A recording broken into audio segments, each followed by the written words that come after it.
Always wear safety glasses when working in the shop. The safety glasses are over here by the sink in the white cabinet here. Make sure that you are grabbing a pair anytime you're working with tools or working near somebody who has the tools. If you are wearing glasses like I do, they should still fit over the top. And if you require a different pair, come see one of us and we will get you a pair that might fit better over your glasses. Or if you've got a smaller head and these feel too big, we can get you a pair that are a little bit smaller. Wearing safety glasses means that when you are working, they are on your face. Safety glasses should not be on the top of your head while you are working. They do not do much good up there. And if you take your safety glasses off, you do not set them down on the lens. You always set your safety glasses down when you're not working on the upper frame or the blue portion, which is exactly where we place them when we set them back in the safety glasses cabinet. At the end of the day, all the safety glasses need to be placed back exactly where they belong, sitting correctly, or we will not get to be dismissed yet. Always wear closed-toed shoes when you're working in the shop. Okay? Tennis shoes, work boots, what we do not want is flip-flops or sandals or slides, something that's not going to protect your feet. So a sturdy pair of closed-toed shoes. And Crocs do not count as closed-toed shoes, because sawdust and tools can still get through the holes in the shoe and injure your foot. Never fool around in the shop. That doesn't just mean when you're working around the machines, but even when you're at your tables. You should not be messing around with each other. No pushing each other, no wrestling, no throwing things off of the edges of the tables and stuff like that. So, no fooling around in the shop. Never use equipment until you have been trained to use it properly and the instructor is in the shop. The tools in the shop here are for your use, and we want to make sure that you know how to use each piece of equipment before you are allowed to actually turn them on and start working with it. So make sure that you've been trained to use it and you've passed any safety test that is required for each piece of equipment. Just because you've learned to use a tool like a bandsaw does not mean that you know how to use a tool like a scroll saw. Two different saws are still different saws, and they require different training for each. Report all accidents, injuries, and broken equipment to the instructor immediately. Any accident we need to know about. When you tell us about an accident, we have first aid kit and safety materials and health materials up here in Poulos' aid kit.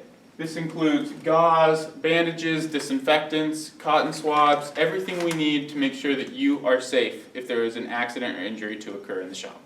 We've both been trained in first aid, and so we are going to do our absolute best to keep you safe and to minimize any complications that may happen. Never use equipment if it is damaged in any way. If you're using one of the hand tools and you notice that a handle is loose or the blade of a chisel may be damaged, something that you realize and probably shouldn't be like that, make sure that you tell one of us so that we can get it either replaced or repaired so that we're working with the tools as safely as we possibly can. Jewelry should be removed when working in the shop. Jewelry, if it is too long and it hangs down when you're working, can get caught in the tools. So if you're wearing earrings, as long as they're not hanging down where they can get caught in the tools, it's okay. If you have a bracelet or a necklace, anything that can dangle and get caught in the equipment, we want to make sure that we get it taken care of. If you're able to tuck a necklace into your shirt and lean forward and it doesn't come out, then we can do that. If you are wearing something that can get caught in the tools, it needs to be taken off. Rings always need to be taken off.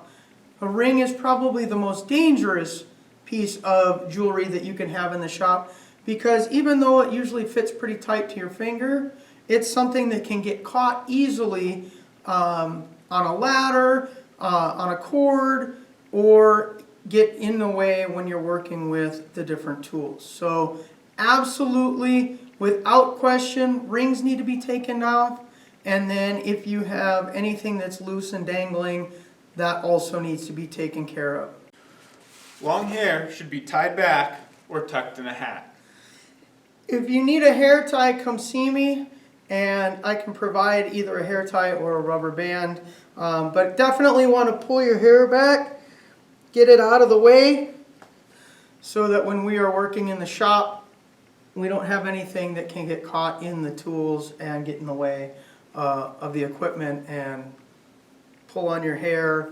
Other options could be, like if you have a hat, tucking it in the hat, or if you have a sweatshirt, tucking the hair into the back of the sweatshirt and making sure that none of it's hanging out when you're working down, as similar to the jewelry. If it's hanging into the tools, then it becomes a hazard and a safety concern. Long sleeve shirts and loose clothes should be rolled up neatly to keep them from getting caught in the equipment. Sweatshirts are a great example. I have baggy sleeves and these can get caught in the equipment, so I need to make sure that my sleeves are pulled up and that they're not going to come down. Something else? If you have hoodie strings, we want to make sure that we get these tucked in, because if you're leaning forward and this gets caught in the equipment, it can pull you in. So please make sure that if you've got hoodie strings or something that's dangling and hanging down, that you get it tucked inside or tied up into a nice bow so that those things aren't hanging down. Keep all vices closed when not in use. So when you're using the vices to clamp your projects, we want to be able to hold our projects for cutting and drilling and other operations that we might be doing in the shop. But when we're done, we want to make sure that we get that vise closed all the way. So if the vise is open, it creates a problem with people walking past where they can walk into it. So we want to make sure that we get that vise closed all the way, but we also want to make sure that the handles aren't sticking out. So once you get the vise closed all the way, back it up just enough to have that handle straight up and down. Now we don't have something sticking out where we can walk into it and get ourselves hurt. When you're in class, don't play with the vise. Please leave it closed. Don't play here. Don't do this. Don't grab it. Leave the vise just the way it is. It's for your safety and so that we don't disrupt the learning environment of the classroom. Keep all workbenches and equipment clean and free from scraps and dust. If you have a lot of stuff laying around on your table, a lot of sawdust, and that stuff gets to the floor, it creates a slippery surface on the floor. And if you have chunks of wood or something that might be on the floor, these things can get kicked around the shop.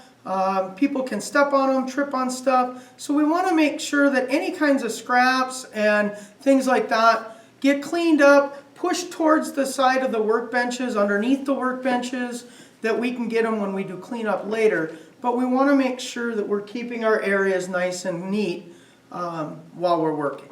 When you finish using a tool or piece of equipment, put it back where it belongs. If we're leaving tools out and we're no longer using them, it creates a cluttered workspace and things are likely to get knocked off the table or bumped into. And when you have a saw, you've got a sharp blade here and we don't want people bumping into it. We don't want that thing here on the table where people are likely to get hurt. So we want to make sure that when we're done with something, we get it put away.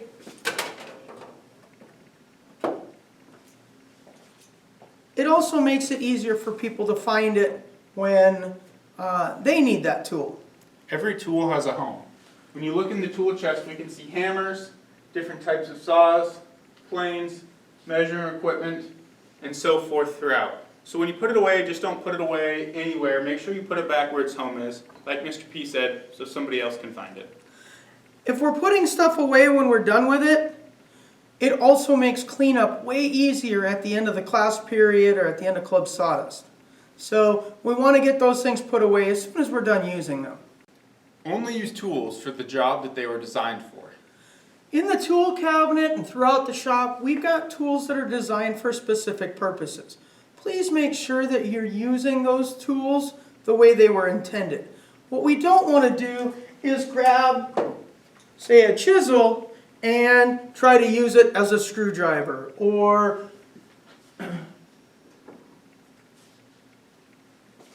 A tri-square is not a hammer. Okay. Please make sure you're using them for the purpose that they were designed for, and that way it allows us to work safely and it keeps us from damaging the tools. When carrying sharp and pointed tools, carry them with the point or edge facing towards the floor. If you come over to the tool cabinet and you're grabbing a saw, we don't want you to carry the saw this way. Even though the sharp pointed part of the saw is facing towards the floor, you are creating a poking hazard when you're walking towards somebody. So make sure that when you're carrying the saws, you're carrying them down at your side. Not swinging, not up on your shoulder, not in front of you, but down at your side. Another big one is the chisels. Frequently with the chisels, we see people carrying them like this or like this up here. If I was to carry a chisel up here, I would be hitting Mr. Poulos in the face.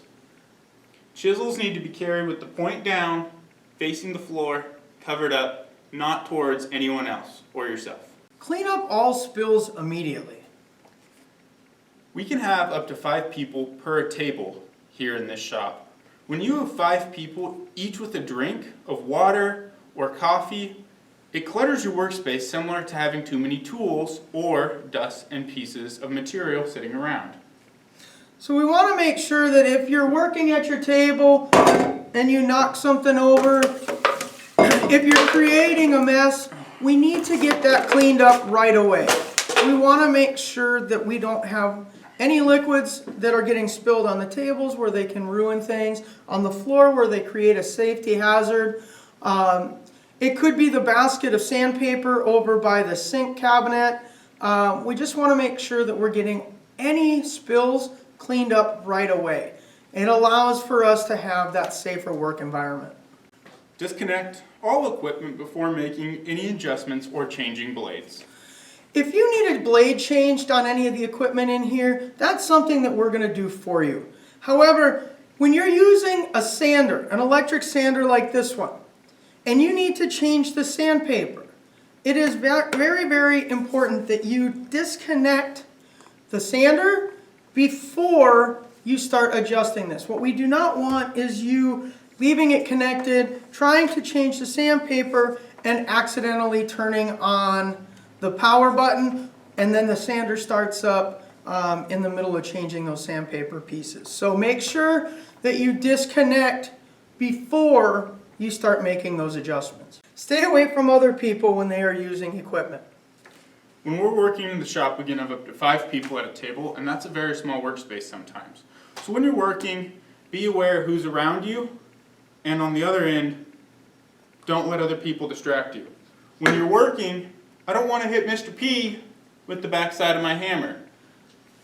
So he's going to give me space, and he's going to know that he needs to stay away from me while he's working. And when it goes the other way and he's working, I'm going to stay away from him and give him space. Work at a safe speed and concentrate on what you are working on. Very often in the shop, especially when we see people using saws, they tend to work very, very quickly.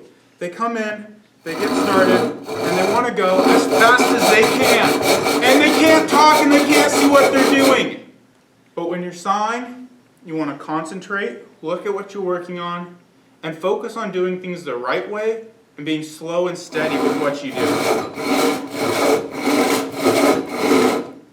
And this will lead to doing better in the shop, providing a safer environment for those around us, and being better students. Compressed air from the air hose must never be directed towards any part of the body or another person. In the classroom here, we don't use the compressed air very often. However, it is still up and operational, and there are many locations around the room. The one that we see the most, probably right here, next to the finishing room door. There's another one by the sink, by the back window, and a couple other ones around the room. Compressed air is very dangerous if we're spraying it towards ourselves or somebody else. So it's very, very important that if you see the compressed air hooked up to an air nailer or a different piece of equipment, that we are not spraying that air at somebody. Never leave a machine while it is still running. Wait for this tool to stop completely before you leave. if you're using a tool like this sander here and you turn it on, we don't want you leaving with it still going. So make sure that you turn it off, wait for it to stop completely before you leave.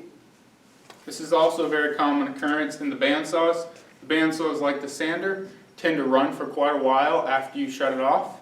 So just make sure that it is completely stopped running for the safety of you and your peers.